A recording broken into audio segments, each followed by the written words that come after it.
नमस्कार दोस्तों, स्क्रीन पर दिख रही तस्वीर को गौर से देखिए।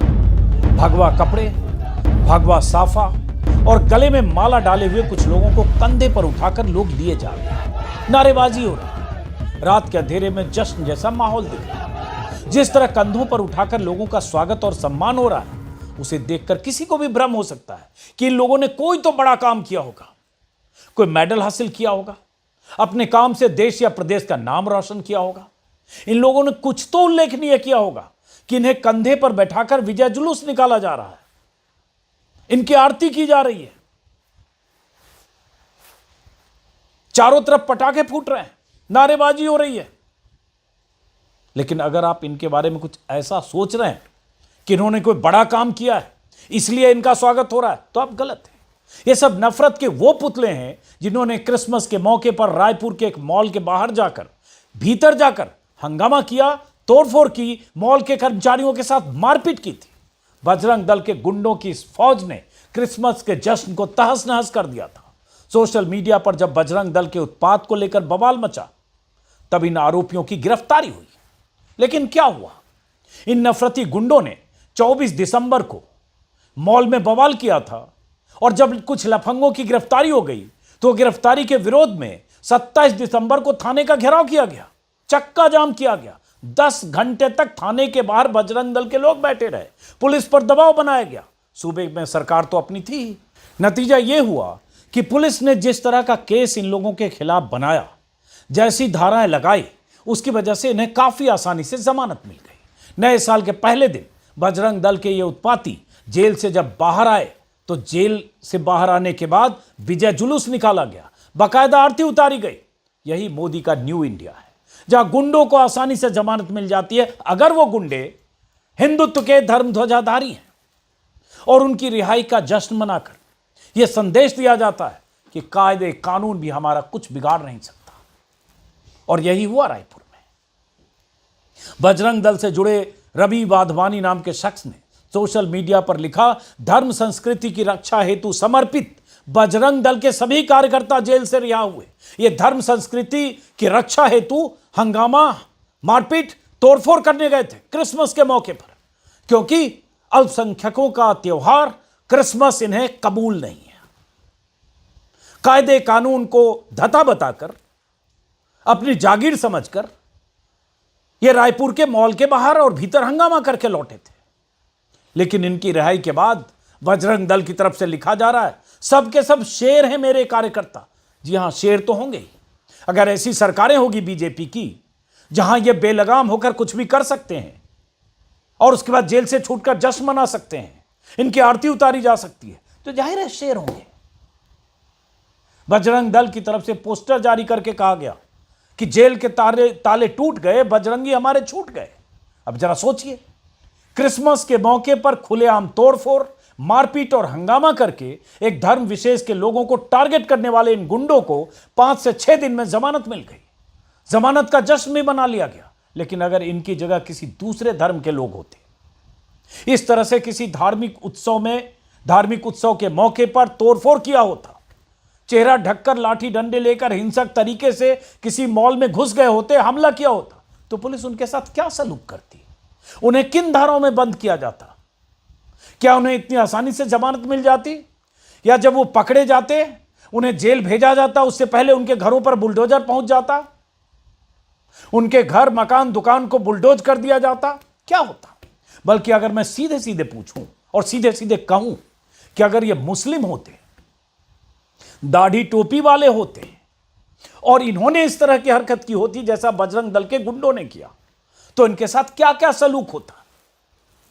पुलिस क्या करती? जमानत मिल जाती क्या? और जमानत मिलने के बाद इस तरह से जश्न मनाकर ये बाहर आ पाते क्या? और आते तो क्या आरती उतरती क्या? सोचिए जरा। क्योंकि भारत के जेलों में ऐसे हजारों मुस्लिम अभी भी बंद हैं। उनमें से दर्जनों तो ऐसे हैं जिनके जेल में होने पर सैकड़ों लेख लिखे जा चुके हैं। 4-4 साल, 5-5 साल से उन्हें जमानत न मिले, यह इंतजाम सरकारों की तरफ से किया गया, सरकारी एजेंसियों की तरफ से किया गया। मामूली बयान पर, भाषण पर, रैली पर, विरोध पर, प्रदर्शन पर और वैचारिक तौर पर सत्ता प्रतिष्ठान के खिलाफ बोलने लिखने पर, किसी सभा में हिस्सा लेने पर बीते 8-10 सालों में कई बार ऐसे मुस्लिम इंटेलेक्चुअल्स, प्रोफेसर, स्टूडेंट सलाखों के पीछे गए जिन पर संगीन धाराएं लगाई गई और उन्हें जेल से निकलने में सालों लगे। एक पत्रकार सिद्दीक कप्पन कैसे छूटा, उसके पहले कितनी सुनवाई हुई, विरोध की आवाजें पूरे देश में उठी। डॉक्टर कफील, संगीन धाराएं लगा दी गई थी। राजद्रोह और देशद्रोह की धाराएं तो ऐसे ठोक दी जाती है जैसे पता नहीं किसी मुस्लिम के लिए किसी मामले में अपराधी होना, दोषी होना या आरोपी होना देशद्रोह या राजद्रोह का मुकदमे के लिए मुफीद किरदार होना है।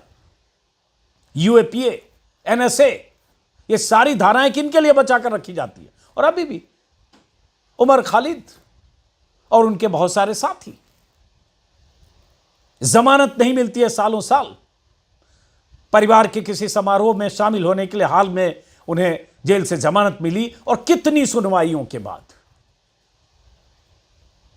यूपी में क्या हुआ आप जानते हैं। जैसे ही कोई पकड़ा जाता है किसी मामले में आरोपी, सही गलत मामला है, आरोप सही है गलत है, इसकी जांच हुई नहीं, पुलिस ने चार्जशीट दाखिल की नहीं, प्रॉपर इन्वेस्टिगेशन हुआ नहीं, लेकिन बुलडोजर ने उनके घरों को तोड़ दिया, एमपी से लेकर यूपी तक में। ये सब हमने बीते सालों में देखा है और उसी का नतीजा है कि सुप्रीम कोर्ट तक को दखल देना पड़ा था कि ऐसे बुलडोजर नहीं चला सकते, ये बुलडोजर इंजस्टिस है, किसी के घरों को बुलडोज नहीं किया जा सकता। लेकिन ये होता रहा। हरियाणा में भी, गुरुग्राम में, मेवात में, कहां कहां नहीं हुआ। हरियाणा में जब बुलडोज किया गया था मेवात में, मुस्लिम दंगे के बाद आरोपी मानकर मुसलमानों के घरों, दुकानों, इमारतों, अस्पतालों को, तो हरियाणा, पंजाब हरियाणा हाईकोर्ट के एक जज ने कहा था कि ये इस तरह से बुलडोज किया जाना एक तरह से धार्मिक आधार पर पहचान करके उनके घरों को बुलडोज किया जाना एथनिक क्लिंजिंग है। अगर मुझे शब्द याद है, हरियाणा पंजाब हाईकोर्ट के जज की तरफ से कहे गए।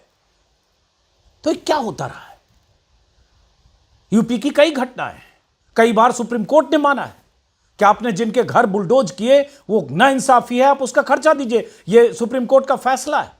यूपी के संदर्भ में प्रयागराज में, अगर मुझे नाम याद है, जावेद पंप नाम था शायद, उनकी बेटी कोर्ट में गई जब उन पर कुछ आरोप लगाकर उनके घर जो उनकी पत्नी के नाम से घर था वो बुलडोज कर दिया गया।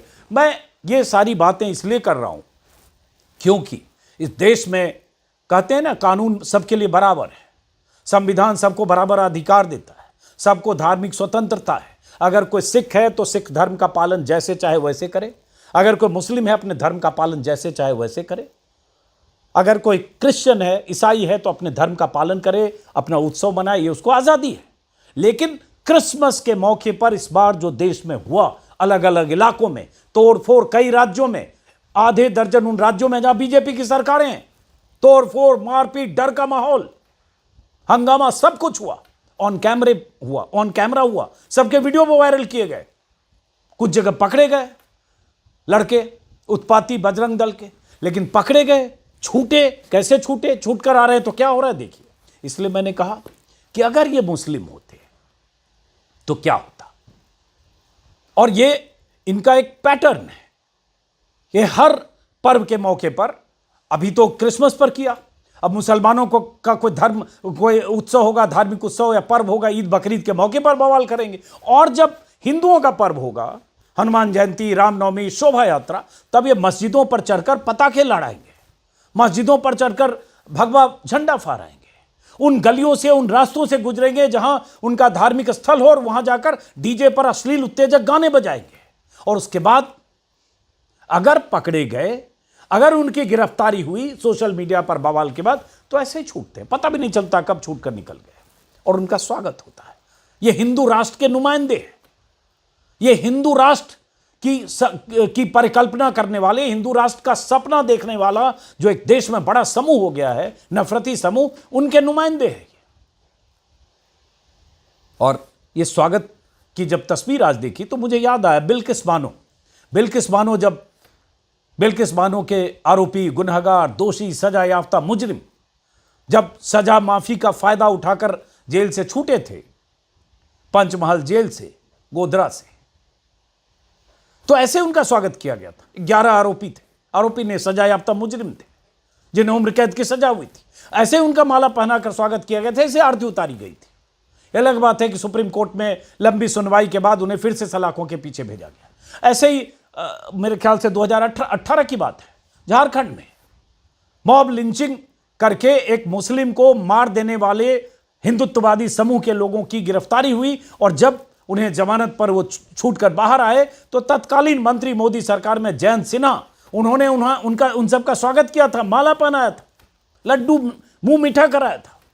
ऐसे ही यूपी में बुलंदशहर में सुबोध कुमार सिंह नाम के एक पुलिस इंस्पेक्टर जिनकी हत्या कर दी गई थी, हत्यारे सारे हिंदुत्ववादी संगठनों के सदस्य थे, और उसके बाद उनमें से कईयों को उम्र कैद की सजा मिली, कईयों को 10 साल की सजा मिली। वो भी जब जमानत पर छूटे उनका भी इसी तरह से स्वागत किया गया, मुंह मिठाई कराएगा, जश्न मनाया गया। तो ये होता है क्योंकि मोदी ने, अमित शाह ने इस देश को उस मुकाम पर पहुंचा दिया है जहां अगर इस तरह के भगवादारी हैं जो खुद को सनातनी कहते हैं, जो हिंदू राष्ट्र की बात और वकालत करते हैं, जो मुसलमानों से नफरत करके मुसलमानों के खिलाफ जहर उगलकर दिन रात देश में ऐसा माहौल बनाने के लिए लगातार लगे रहते हैं हर तरह से, और चैनल और मीडिया वो इनके साथ रहता है, इसलिए इनका कुछ बिगड़ता नहीं है। इसलिए इन्हें इस बात का अंदाजा है कि अगर ये कुछ कर भी गुजरेंगे, अगर किसी की पिटाई भी करेंगे सरेआम, उसका वीडियो भी बनाएंगे, कैमरे पर भी रिकॉर्ड करेंगे, वायरल भी करेंगे, तो भी इनका कुछ नहीं बिगड़ेगा।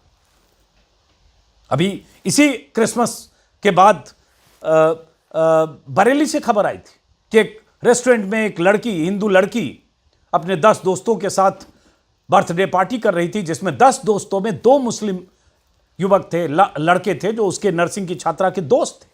और वहां भी ऐसे बजरंग दल के गुंडों को पता चला कि कोई हिंदू लड़की पार्टी कर रही है, उसमें उसकी पार्टी में कैफे में 2 मुस्लिम लड़के हैं, और वहां उस तरह से पहुंचे, हंगामा किया, मुस्लिम लड़कों के साथ मारपीट की, उस लड़की के साथ बदसलूकी की, और उसके बाद वहां से पुलिस आई और उसके बाद उन सबको ले गई, और पता चला कि वो मुस्लिम लड़कों के खिलाफ भी चालान दर्ज कर दिया गया, और जो कैफे मालिक हैं उनके खिलाफ भी मुकदमा लिखा गया। उसमें से कुछ की गिरफ्तारी हुई, बाकी फरार है। लेकिन देश भर में ऐसी चीजें क्रिसमस के मौके पर भी हुई, और जैसा कि मैंने कहा बरेली में ये भी। तो ये हिंदुत्व के वो धर्म ध्वजाधारी हैं जो मानते हैं ये ठेकेदार हैं, इन्होंने ठेका ले रखा है। इनको न संविधान से मतलब है, न कायदे कानून से मतलब है, न किसी तरह की धार्मिक स्वतंत्रता से, दूसरे धर्म के धार्मिक स्वतंत्रता से इनको कोई लेना देना है। इनको लगता है कि बस मोदी जी का राज है, जो चाहेंगे वही करेंगे, डंडे के बल पर, भगवा साफे के दम पर। और इस तरह से रायपुर से यह तस्वीर आई। अभी मुझे नहीं पता कि क्रिसमस में और जहां जहां लोग पकड़े गए, वो पहले तो बहुत कम पकड़े गए, जो पकड़े गए उनमें से कितने छूटे तो कहां किनका स्वागत किया जा रहा है, लेकिन हर जगह ऐसे ही माहौल होगा, क्योंकि सोच समझकर जानबूझकर ये करते हैं और उस पर हीरो बनते हैं। ये जो 5-7 जो बाहर ना है 5, ये क्या पता अगले 5 साल 7 साल में बीजेपी के कोई विधायक का टिकट पाकर विधायक बन जाए, कोई बीजेपी का नेता बन जाए, 15 साल 10 साल बाद कोई सांसद बन जाए। यही रास्ता है इनका। बहरहाल नया साल है, पहले ही दिन ये सब छूटे हैं। मैं पिछले वीडियो में मैंने कहा था 5 दिन पहले भी कि हम सब कई बार नाउमीदी के दौर में जा चुके लगते हैं, लेकिन फिर भी हम जैसे तमाम लोगों को लड़ना है, बोलना है, आप जैसे तमाम दर्शकों को जो मानते हैं कि ये जो हो रहा है संविधान के खिलाफ है, ये देश की आत्मा को जख्मी करके इस तरह की हरकतें की जा रही है, इसका विरोध किया जाना चाहिए, इसका प्रतिवाद किया जाना चाहिए। और इसलिए हम जैसे लोग अपनी आवाज़ बुलंद करते रहेंगे, और आप देखते रहिए, सुनते रहिए, समझते रहिए, दिमाग का इस्तेमाल करते रहिए। फिलहाल नमस्कार।